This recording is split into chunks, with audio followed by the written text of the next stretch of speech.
Okay. Hi, Sarah. Hi. Thanks for coming. Oh, it's a pleasure to be here. So I'm just going to ask you a few questions. Just answer the best that you can, and Okay. we'll just go from there. Sounds good. Okay. So if you could tell me what you know about our company. Oh, yeah. Well, Macy's, it's a place where I shop a lot. Mom! I'm sorry. I'm not very good. Let's start What over. should I apply for instead? It's okay. I'll get over the Should I just giggling. apply for my current job? Sure. Except then my past experiences will be. No, that's okay. Let's start all over. Hi, Sarah. Thanks for coming. Hi. I just have a few questions that I need to go over with you. We have a few applicants for this job, and so we're going to start with this interview process this way. If you could please tell me what you know about our company. Oh, yeah. Well, Shipping Express is mail service. They do UPS, FedEx, USPS, and I believe the main important thing is to help mail things to the university and the surrounding areas. Thank you. How would you rate your communication skills? Well, I actually think that communication is probably my strongest point. I've found in the past that it's one of the things I'm best at. I enjoy talking to people a lot and enjoy working out problems and situations with other people. So I would say that my communication skills are very good. Okay. How do you maintain an effective working relationship with your coworkers? Well, I think it's really important to gain some sort of friendship status with your coworkers and with the people you're working with, especially since you're going to be working with them every single day. And I think the first thing you need to do is just talk to them and get to know them as a person as well as a coworker. Oh, very good. How important do you think listening is in order to communicate effectively? Oh, very important. If someone's talking to you and you're not hearing what they're saying, then you can't exactly help them out. But if someone comes up to you and they're asking you something and you're listening to them and you process that information, then I feel you can more effectively provide an answer to that person. Great. This job requires a certain amount of independence. Please provide us with an example of your ability to work independently. Well, as you might have seen in my resume, in the past I've actually directed a drama camp, so that was a great deal of independence. There was a little bit of background help, but for the most part, it was me working with the kids, directing a play, telling them what to do, telling other people what to do, and delegating that work down the chain. It was probably the most independent work experience I've ever had, and I think the most fulfilling. Okay. Describe a situation where you came up with a creative solution to a problem. Creative solution. Well, I was speaking before about my drama camp that I was directing, and I think in that play I had to come up with creative solutions nearly every day.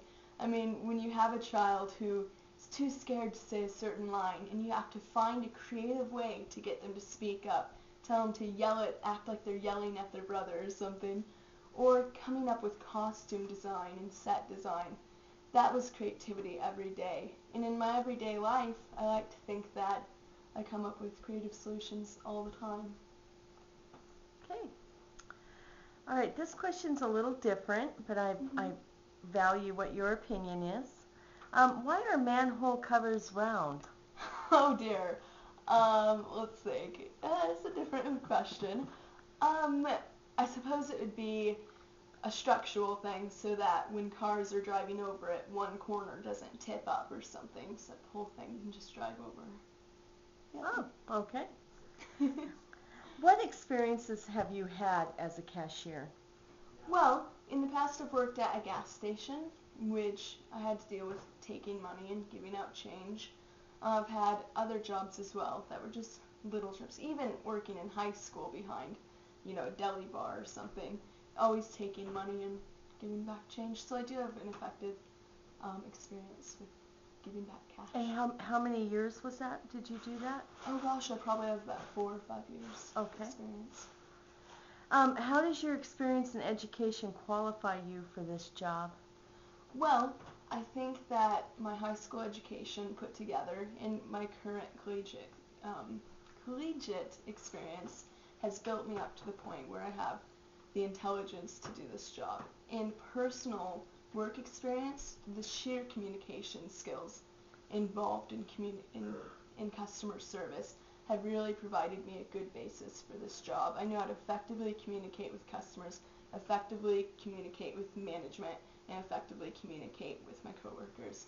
And I think that gives me a good background for this job. Okay.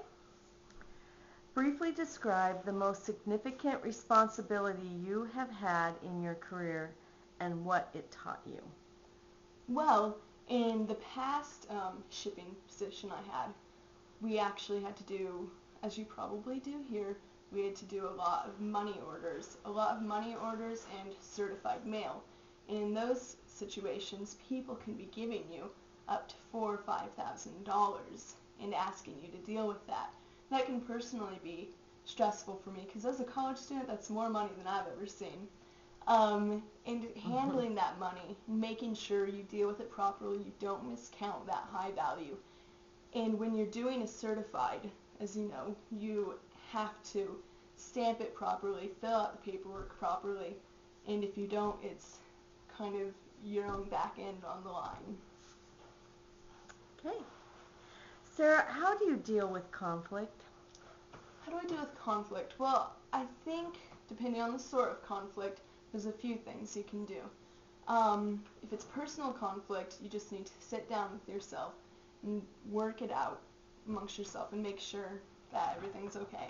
And if it's a conflict with like a customer, then you just need to make sure to have effective communication. And effective communication, how would that look?